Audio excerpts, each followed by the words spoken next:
In Mahabharata, Draupadi had married the five Pandavas, and therefore there were potential seeds of chaos soon.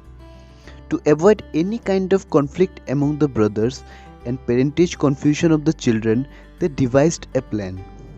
Each brother will take Draupadi as his wife for 1 year, and during that year, only that specific brother was allowed in Draupadi's chamber. And if anyone enters Panchali's chamber when it's not his turn, he would be sent to exile for penance. One day, the cows of the Pandavas were being herded away by the thieves. Arjuna responded to the scenario, but he couldn't find his Gandhi bow anywhere and decided to look for it in Draupadi's chamber. During the dire situation, Arjuna forgot that in that year only Yudhishthir had access to Draupadi's chamber. He went inside, got the bow, and rescued the cows, but he had to go on exile for violating the pact. In the years of exile, Arjuna went to many kingdoms and made them allies of Indraprastha by binding the marital ties. During his exile, Arjuna came to the kingdom of Manipur. The princess of Manipur, Chitrangada, was a fierce warrior and had masculine bearing. She had heard many great things about Arjuna and was smitten by his skills. Fearing that Arjuna would be repelled by her masculine appearance, she prayed to Lord Shiva and transformed into a coy young woman. When she approached Arjuna in her new form, he paid her no attention, for he had seen many such women. His eyes searched for the great warrior woman with manly gait, called Chitrangada. When she learned what Arjuna sought, she begged Shiva to restore her to her original form. Arjuna and Chitrangada later engaged in a duel. Arjuna was very impressed and mesmerized by her skills.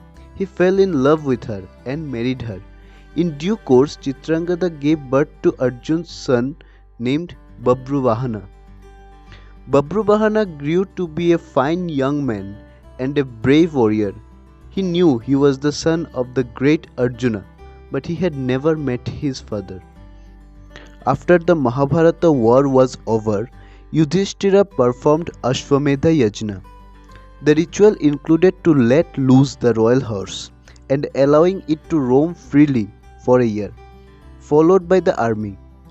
All the land the horse traversed would come under the Pandavas' rule. The ruling kingdom in those lands would have only two options: surrender or fight. After conquering many lands, the horse stepped into Manipur, where it was stopped by the prince Babruvahana.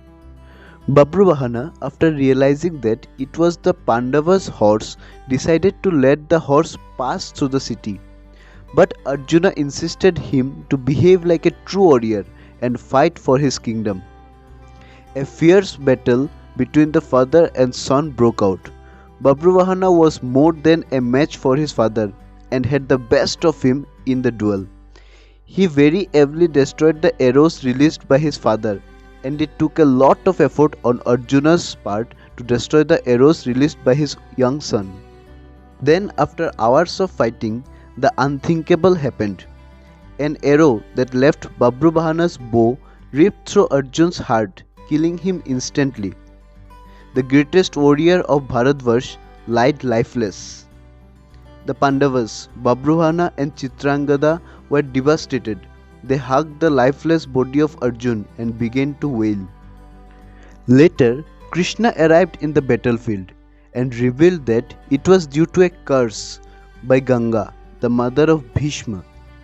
Arjuna had killed Bhishma in the war, who was like his father. For that shameful act, the river goddess Ganga cursed Arjuna that he would also die at the hand of his own son.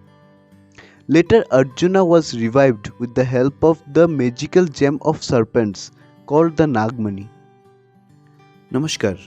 Thank you for being with us till the end. Hope you enjoyed the video. Please don't forget to like, comment, and share. This is Anindam Deb signing off from the Organic Thoughts.